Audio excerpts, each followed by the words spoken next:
Si Winnie the Pooh, anong gagawin mo kapag sinabi ng nanay mo na mag-tap-in ka? Go.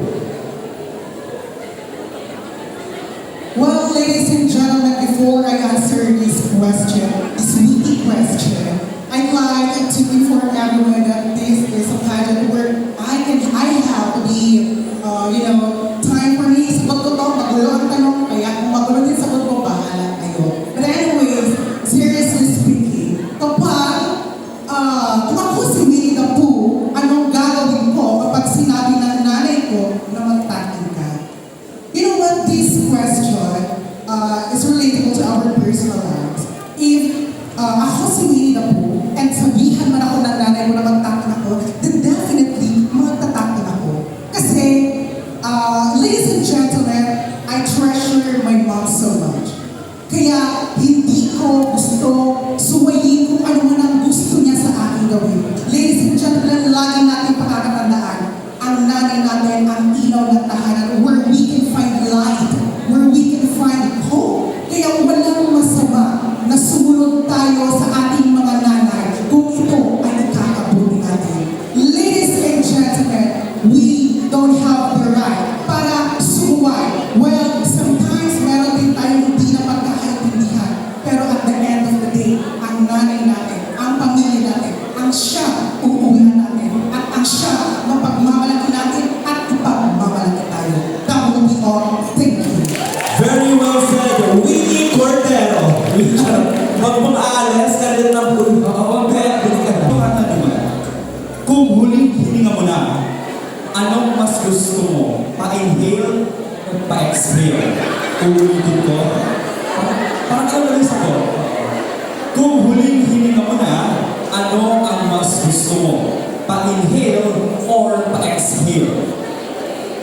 Okay, good evening, ladies and gentlemen. I always believe that life is unpredictable. Malay mo mamaya, kunin ka ng Panginoon. Kung ulitin ako na sa mundo or anong gusto ko, inhale or exhale, mas gustuhin ko po ang inhale or paglasap. Dahil kung yun man po ang araw na o ang muling araw ko sa mundo, mas gustuhin ko pang malasap ang saya.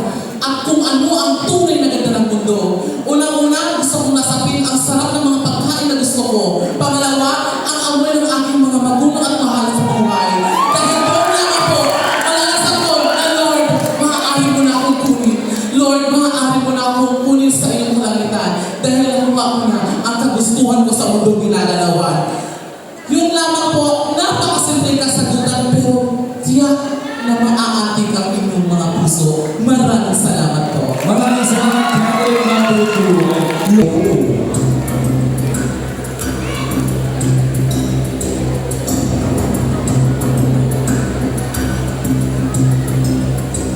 Okay, candidate number 3, here is your question.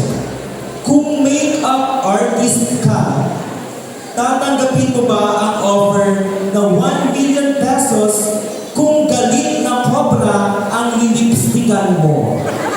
Again, kung makeup artist ka, tatanggapin mo ba ang offer na 1 million pesos kung galit na cobra ang lilipstikan mo?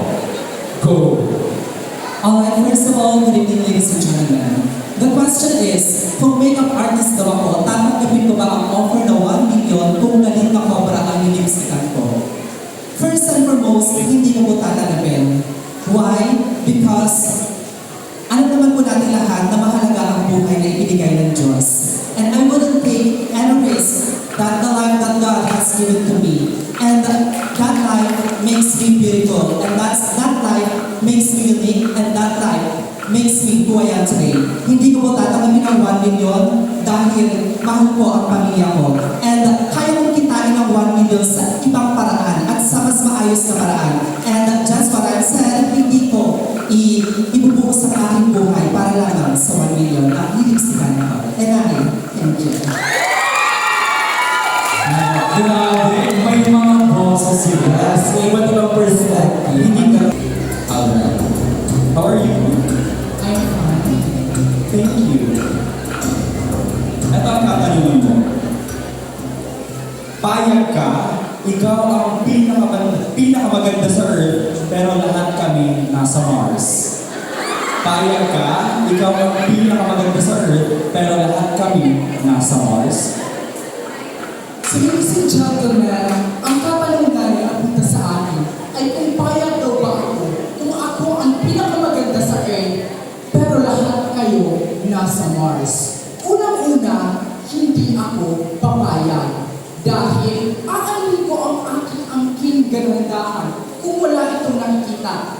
Kung wala ka nakikitang sinuman, lagi natin tatandaan na ang kagandahan ay hindi lang ang pampisikal, kundi meron tayong sinasabing kagandahang loob. Dahil para sa akin, meron akong kagandahang loob na maaari kong ipakita at iparara sa inyo, lalo na sa ating komunidad. Aanin ko ang itong kagandahang loob kung lahat ng mga tao na nandito sa Earth ay nandoon sa Mars. Aanin ko ang pagiging pagkakaroon ng isang mabuti kung wala naman itong kahihinatan. Lagi natin tatandaan na ang kagandahan ay hindi ang pisikal, kundi meron tayo mas mahalaga ang ating pangloob. Maraming salamat po. Maraming salamat, candidate number 4. Sure na may pressure ka ngayon dahil ikaw ay half an award. Pero relax na, kaya mo. Okay, here's your question. Ano ang gagawin mo kung pinalayas ka sa bahay ng nanay mo pero natanggap ka sa trabaho work from home? Again, anong gagawin mo kung pinalayas ka sa bahay ng nanay mo pero natanggap ka sa trabaho work from home? Thank you so much for that very witty question. Kung papalayan, kung pinalayas ko ako sa bahay ng aking nanay, ngunit natanggap naman ako sa trabaho work from home, para sa akin, hindi ako aalis sa aming tahanan. Dahil naghanap ako ng trabaho, hindi lamang para sa aking sarili, kundi para sa aming pamilya.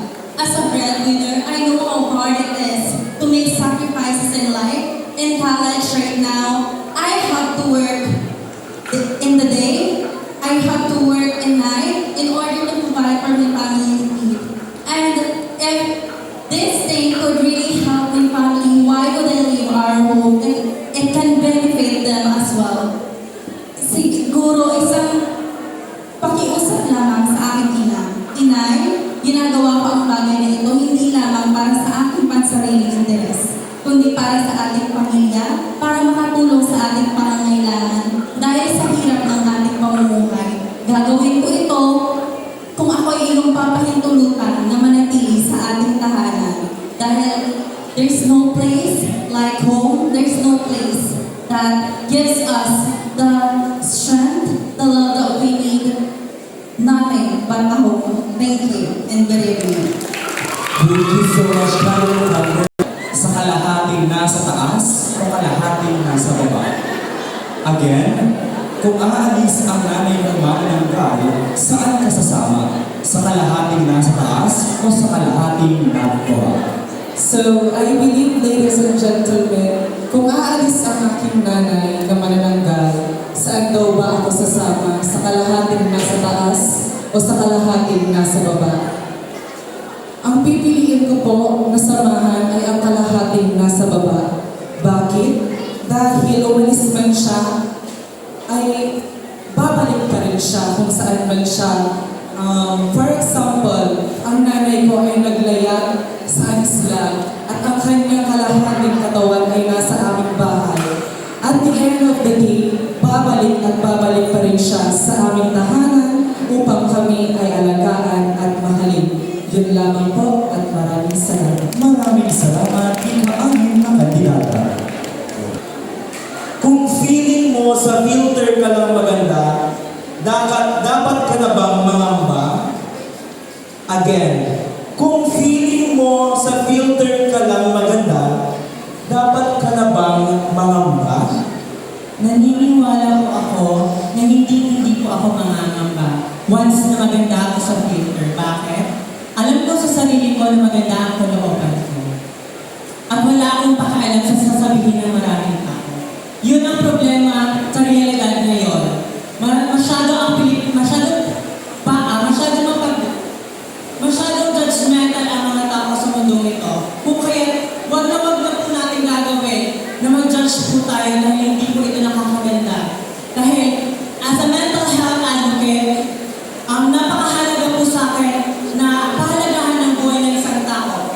For example, sa pag-judge mo ng isang tao, diba, nadidepress yung isang tao dahil sinasabihan siya ng pangit. So tama yun o mali? Diba mali? So let us spread kindness because I always believe that if we want to have a better place in this world, let us begin with one simple choice, and that is to be kind. Because kindness is the language every heart understands within me. Maraming salamat. Anong oras ka mag-aalarm para magising ka sa katotohanan hindi ka na niya mahal? Thank you for this question. Ladies and gentlemen, this is a very timely question. Kailan nga ba tayo gigising pag alam mo na hindi ka na mahal? You should alarm anytime. You should know your worth. You are living not to, hindi para pigilin yung sarili mo na mahalin mo yung isang tao kung pakatanga ka at gawin mo lahat kahit alam mo hindi ka rin na mahal. You should know your worth because in this world, there are many people who are loving you, seeing the worth that you have, even in the small things that you have. You should be proud of yourself. You should be proud of the people. You should choose those people who see your worth. Nandyan ang pamilya mo. Nandyan ang ibang tao na naniniwala sa kakayahan at naniniwala sa iyo. That's why nandito ang aking mama and I'm thankful for that. Tanggihan man ako ng maraming tao, hindi man ako mahalin ng ibang tao, hanggang nandyan ang mama ko, nandito ang lakas ko. At nandito ako nakatayo sa inyong lahat para sabihin sa inyo, hindi man ako suportahan ng maraming tao, hindi man ako kilala, hanggang nandito ang nanay ko. Ang masasabi ko sa iyo, ma, I love you. Thank you so much. Maraming salamat, candidate number 8, very real life scenario. Bakit mas galit pa yung nabutang kaysa sa inutangan sa panahon ng sinilan? Sa panahon ngayon, alam naman po natin na madaming taong nagigibit sa ating mundo. Naranasan ko na pong utangan ng mga aking kaibigan. Marami akong ako kasi ang napakabait na kaibigan. Marami akong kaibigan na umutang sa akin. Bakit nga ba galit sila kapag sila ay sinisingil? Dahil siguro wala pa silang pambayad. Para sa akin, naiintindihan ko sila kung bakit wala silang pambayad sa akin. Dahil para sa akin, everyone can do great things, but we can do small things with a great love. Exactly all. Thank you. Thank you so much, candidate number 9. Kapag paulit-ulit ka nang ginugos, kailangan mo na bang kumonsulta sa espiritista? Again, kapag paulit-ulit ka nang ginugos, kailangan mo na bang kumonsulta sa espiritista? Go. Good evening, everyone. Maraming, makakasunod.